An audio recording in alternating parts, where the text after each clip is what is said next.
Ang huling field trip ng pamilya Ramirez. Sa mahabang panahon, hindi nakakapag-bonding ng buo ang pamilya Ramirez dahil abala ang lahat sa kani-kanilang gawain. Si Mang Nestor, ang padre de pamilya, ay isang history professor na mahilig sa lumang kasaysayan. Ang kanyang asawa, si Aling Teresa, ay isang accountant na madalas nasa opisina. Ang kanilang tatlong anak, si Marco, 16, si Liza, 14, at si Ben, 10, ay laging abala sa eskwela at gadgets. Isang araw, napagdesisyunan ni Mang Nestor na magsama-sama silang lahat sa isang field trip bilang pagkakataon para mag-bonding. Ang kanilang destinasyon? Isang maliit at liblib na bayan sa probinsya kung saan may isang napakalaking abandoned mansion na may madilim na kasaysayan. Ayon sa mga alamat, ang mansyon ay dating pag-aari ng isang mayamang pamilya noong taong 2020, ngunit isang gabi bigla silang nawala ng walang bakas. Mula noon, maraming kwento ng kababalaghan ang lumutang, mga boses sa dilim, mga anino sa bintana at mga taong nawawala matapos pumasok dito. Sa kabila ng babala ng ilang kaibigan, itinuloy ng pamilya ang biyahe. Hindi nila alam ang field trip na ito ang magiging kanilang pinakakinatatakutang alaala. Pagpasok pa lang ng pamilya Ramirez sa bayan, agad nilang napansin ang kakaibang katahimikan ng paligid. Ilang residente lang ang nasa lansangan at tila may kung anong bigat ang hangin. Nagdesisyon silang magtungo sa isang tindahan upang bumili ng snacks at magtanong ng direksyon patungo sa mansyon. Ang matandang tindera, si Lola Belen, ay agad na natigilan nang marinig ang kanilang destinasyon. "Anak, huwag na kayong tumuloy roon, hindi kayo ligtas," bulong nito. "Bakit ho? Gusto lang naming makita ang mansyon para sa kasaysayan," paliwanag ni Mang Nestor. Lumapit si Lola Belen at bumulong, marami nang nawala roon at ang bumalik hindi na sila tulad ng dati. Nagkatinginan ng pamilya, ngunit sa huli itinuloy pa rin nila ang biyahe. Makalipas ang halos 1 oras na biyahe mula sa bayan, narating nila ang lumang mansyon. Napakatahimik ng paligid at ang mismong gusali ay napapaligiran ng malalaking puno at gumagapang na halaman. Bumaba si Marco at naglakad patungo sa malaking gate na may kalawang na bakal. Binasa niya ang nakaukit sa bato sa harapan. "Casa Monteverde, 1921. Tara na!" sigaw ni Mang Nestor, sapik na pumasok. Ngunit sa sandaling itulak nila ang gate, isang malamig na simoy ng hangin ang dumaan sa kanila. Para bang may hindi natutuwa sa kanilang pagdating. Pagpasok sa mansyon, namangha sila sa lawak ng loob nito. May lumang chandelier, mga sirang muebles, at makapal na alikabok sa sahig. Ngunit ang pinakamapansin sa lahat ay ang napakaraming portraits na nakasabit sa dingding. Lahat ng larawan ay nagpapakita ng isang pamilya, isang lalaking may bigote, isang babaeng may suot na itim na belo at 3 bata. Habang si Liza ay nakatingin sa isa sa mga larawan, biglang nagdilim ang ilaw sa paligid. Sa loob ng isang iglap, tila gumalaw ang mata ng lalaking nasa portrait at tumingin sa kanya. Napaatras si Liza. "Pa, may gumalaw sa painting." Ngunit nang tingnan ito ng lahat, tila wala namang nagbago. "Nag-i-imagine ka lang," sabi ni Mang Nestor. Ngunit ang hindi nila alam, sa bawat galaw nila may mga matang nakamasid sa kanila. Habang iniikot nila ang bahay, napansin ni Ben ang isang lumang salamin sa sulok ng isang kwarto.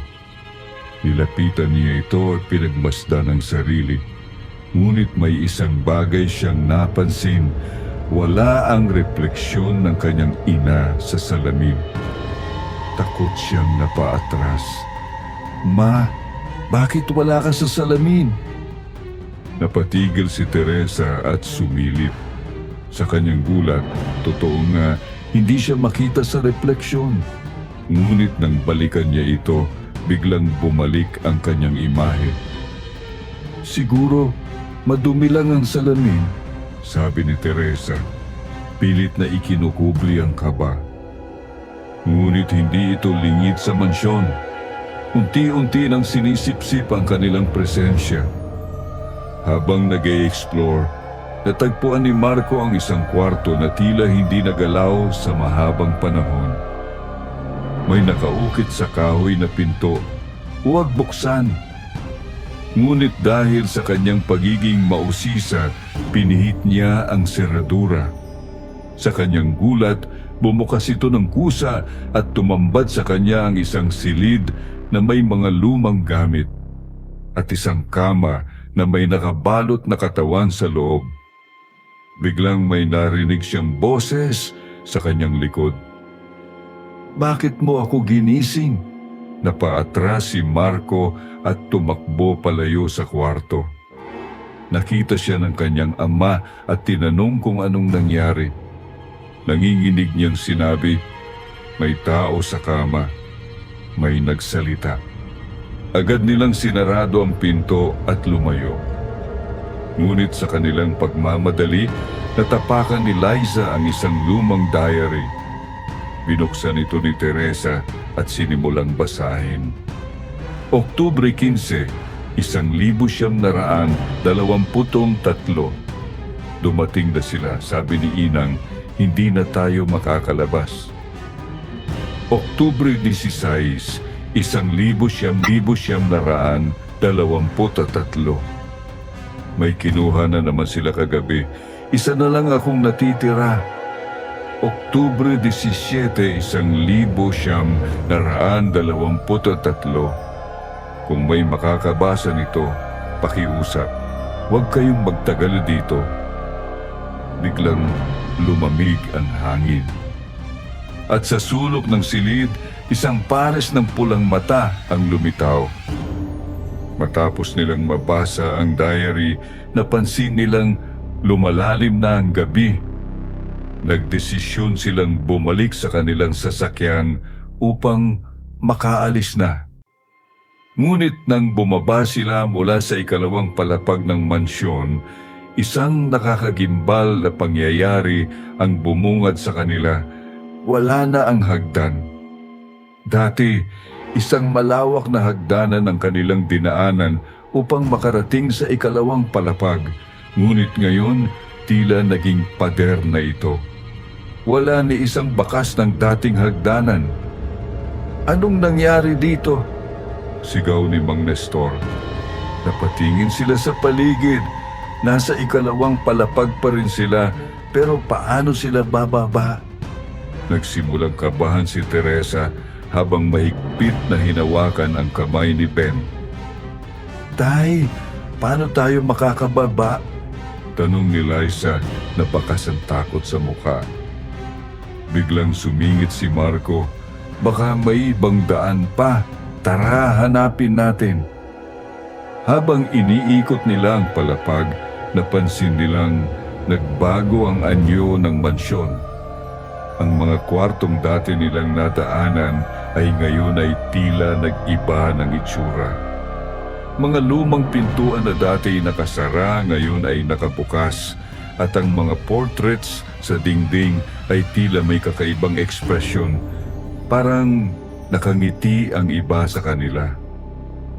Nagpatuloy silang maghanap ng ibang daan, ngunit ang bawat pinto ay tila bumabalik lang sila sa parehong lugar. Para silang umiikot sa isang walang katapusang maze. Hanggang sa marinig nila ang isang mahina ngunit malamig na boses sa likod nila. Wala nang labasan. Kasama na kayo rito.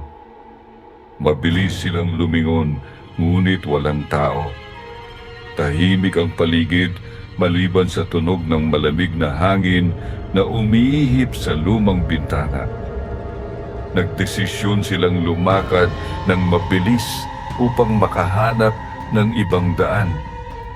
Ngunit habang naglalakad sila sa isang mahabang pasilyo, biglang may narinig silang tunog ng mga paa sa likod nila.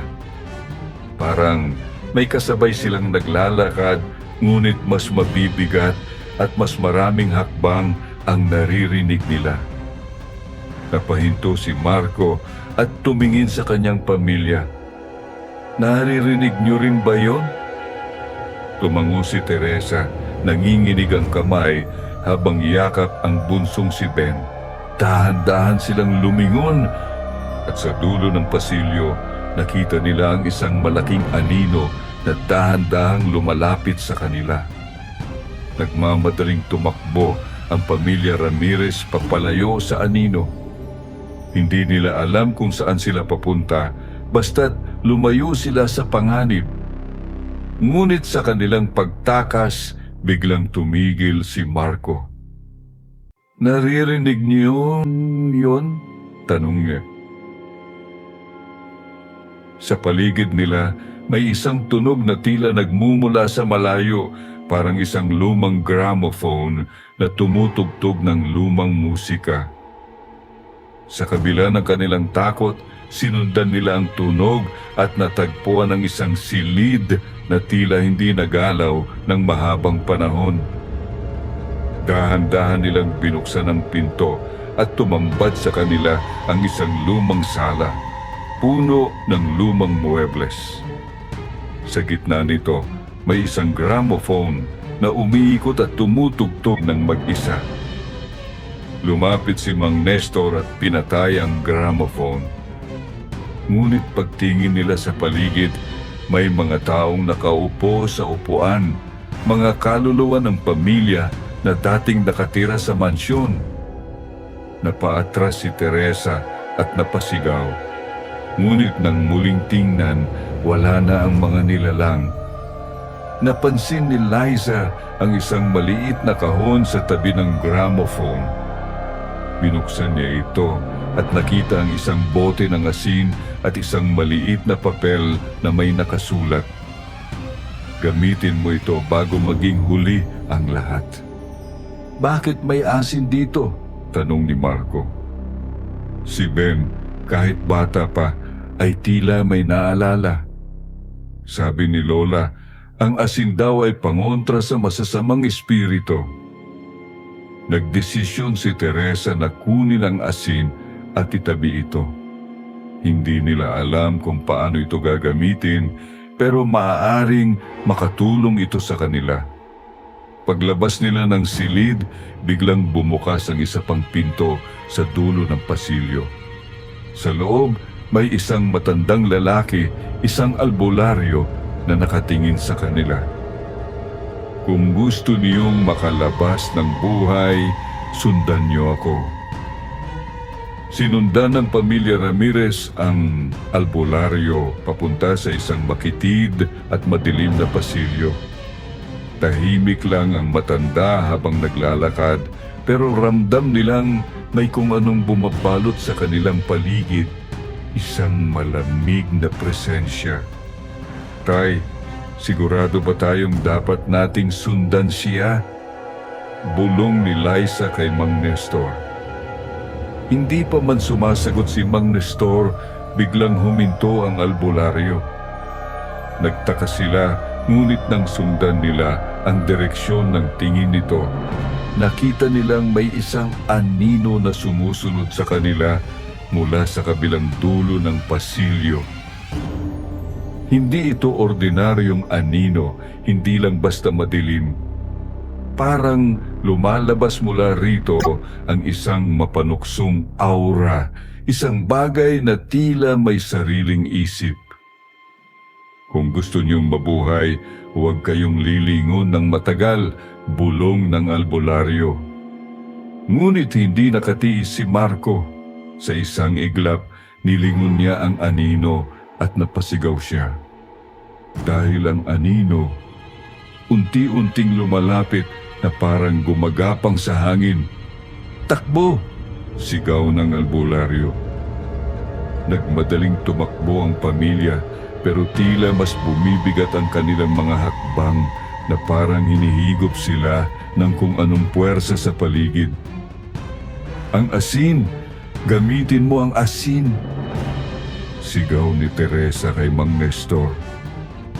Dali-daling binuksan ni Mang Nestor ang bote ng asin na nakuha nila kanina at inihagis ito sa sahig sa likuran nila.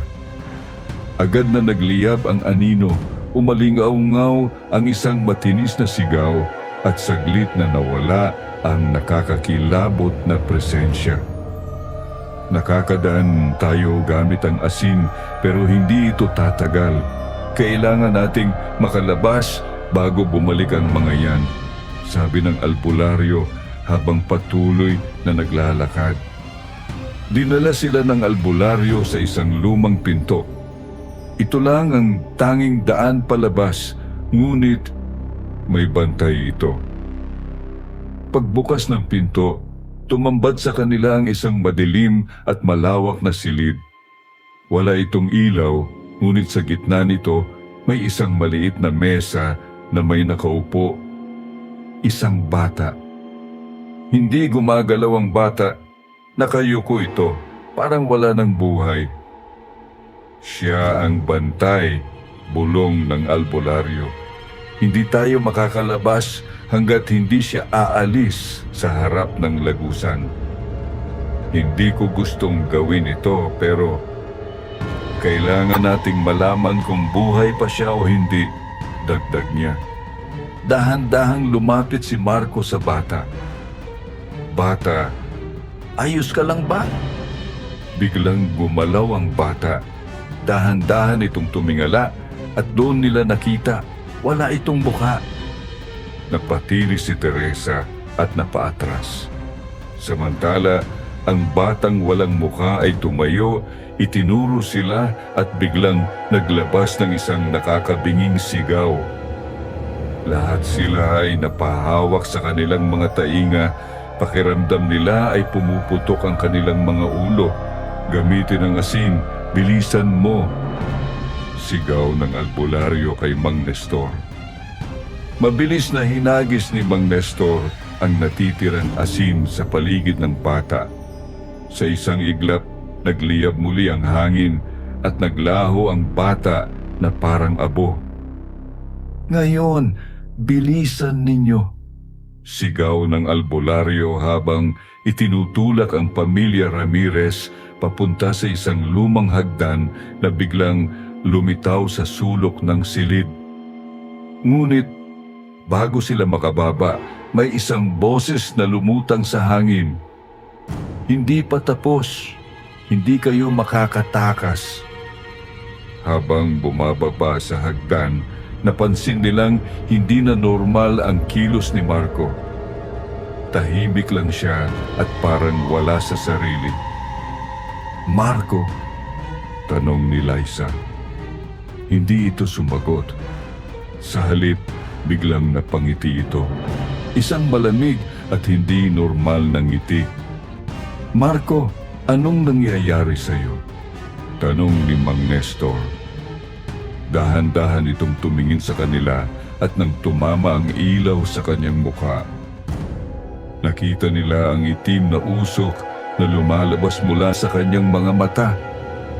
Si Marco, sinapian ng anino. Hindi na nila alam kung paano lalabanan ang pagsapi kay Marco. Halos hindi na ito makontrol at napapansin nilang nag-iiba ang kanyang boses. Parang may dadalawang taong nagsasalita ng sabay. "Marco, labanan mo yan!" sigaw ni Teresa.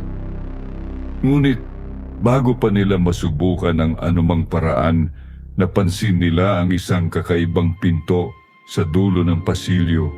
Isang pinto na mukhang hindi kabilang sa mansyon. Bukas yan, sigaw ni Liza. Sa pagmamadali nilang buksan ang pinto, biglang humawak si Marco kay Teresa at buong lakas siyang itinulak. "Ayos lang ako rito, Mama," bulong ni Marco habang unti-unting nawawala ang kanyang katawan sa anino.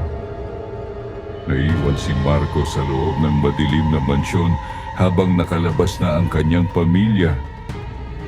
"Hindi natin siya pwedeng iwan," sigaw ni Ben.